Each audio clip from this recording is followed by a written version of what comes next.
ਅੱਜ मैं ਤੁਹਾਨੂੰ इस वीडियो ਦੇ ਵਿੱਚ ਦੱਸਾਂਗਾ कि ਤੁਸੀਂ ਸਰਦੀਆਂ ਵਿੱਚ ਆਪਣੇ ਪਲਾਂਟਸ ਨੂੰ ਕਿਵੇਂ ਬਚਾ ਸਕਦੇ ਹੋ। ਦੋਸਤੋ ਸਭ ਤੋਂ ਪਹਿਲਾ ਪੁਆਇੰਟ ਇਹ ਹੈ, ਤੁਹਾਡਾ ਕੋਈ ਵੀ ਪਲਾਂਟ ਹੈ ਉਸ ਦੀ ਵਾਟਰਿੰਗ ਕਰਨੀ ਤੁਸੀਂ ਘੱਟ ਕਰ ਦਿਓ। ਇਸ ਨੂੰ ਗਰਮੀਆਂ ਦੀ ਤਰ੍ਹਾਂ ਵਾਟਰ ਨਾ ਕਰੋ। ਇਹ ਤੁਸੀਂ ਦੇਖ ਸਕਦੇ ਹੋ मेरा प्लांट बिल्कुल एन ड्राई है, सिर्फ मॉइस्चर है। इस तरह इसकी भुरभुरी मिट्टी रखो, इस तरह तुम देख सकते हो ये तुम देख सकते हो। दोस्तों नंबर 2 के उपर अगर थोड़े प्लांट इस तरह बड़े हो गए हैं, उन्होंने ग्रोथ रुक गई है, उसकी प्रूनिंग कर दो। ये देखो तुसी, ये मैं अपना प्लांट प्रून कर दिता है, मतलब प्रून का मतलब टाणियाँ उसदियाँ कट दित्तियां हैं। हार्ड प्रूनिंग ना करो, सॉफ्ट टिप्स कट दो कि उसकी एनर्जी प्लांट की एनर्जी प्लांट दे विच ही रहेगी। दोस्तों इस टाइम तुसी परमानेंट प्लांट ना लियाओ। अगर नर्सरी तो तुसी बाय करने है या कितों होर लियाने है, इस टाइम तुसी सीजनल प्लांट लगा सकते हो, जिमें कि ए स्टार हो गया, पुटानिया हो गया, मैरीगोल्ड हो गया, जाफरी, क्लैंचो, इस तरह के प्लांट तुसी लगा सकते हो। अगर गल करा मैं पाम्स वैरायटी की, दोस्तों सर्दियों के विच एरिका पाम की ग्रोथ रुक जाती है, तुसी देख सकते हो।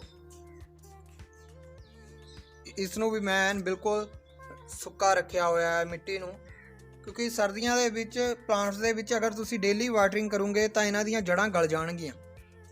ये तुसी देख सकते हो सारे प्लांट दे थल्लों सुक्के पे हैं।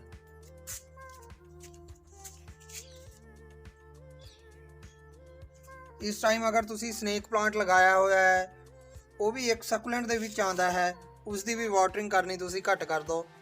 हर 10 दिन तो बाद ही पानी दवो, किसी भी प्लांट नूं देना है। डेली पानी देना थोड़े प्लांट्स खराब हो जाएंगे। दोस्तों अगर तुसी रोज़ है तो रोज़ नूं वाटरिंग ज़्यादा चाहिदी हुंदी है। इस दे विच हल्का हल्का मॉइस्चर तुसी बना के रखो।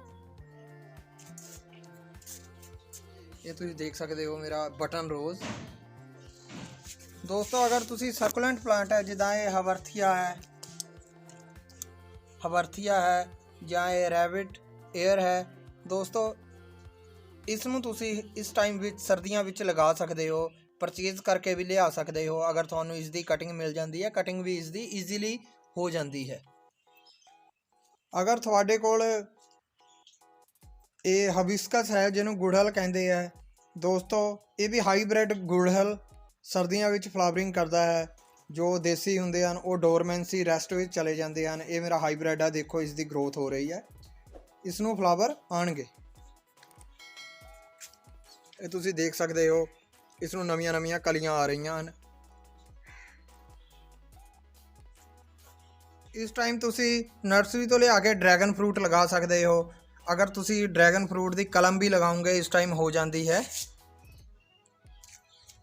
सर्कुलेंट प्लांट तुसी सारे लगा सकते हो, पर तुसी इस टाइम क्रोटन नूं लिया के लगा सकते हो, बट उसकी रिपोर्टिंग ना करियो अगर तुसी क्रोटन लगाना चाहते हो, क्योंकि अगर तुसी इस टाइम क्रोटन की रिपोर्टिंग करोगे तो उसके पत्ते झड़ जाएंगे।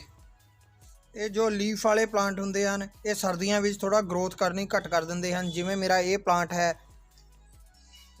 देखो इसकी ग्रोथ हुण हौली हो गई है। तुसी मैरीगोल्ड नूं भी लगा सकते हो, ये अफ्रीकन मैरीगोल्ड है।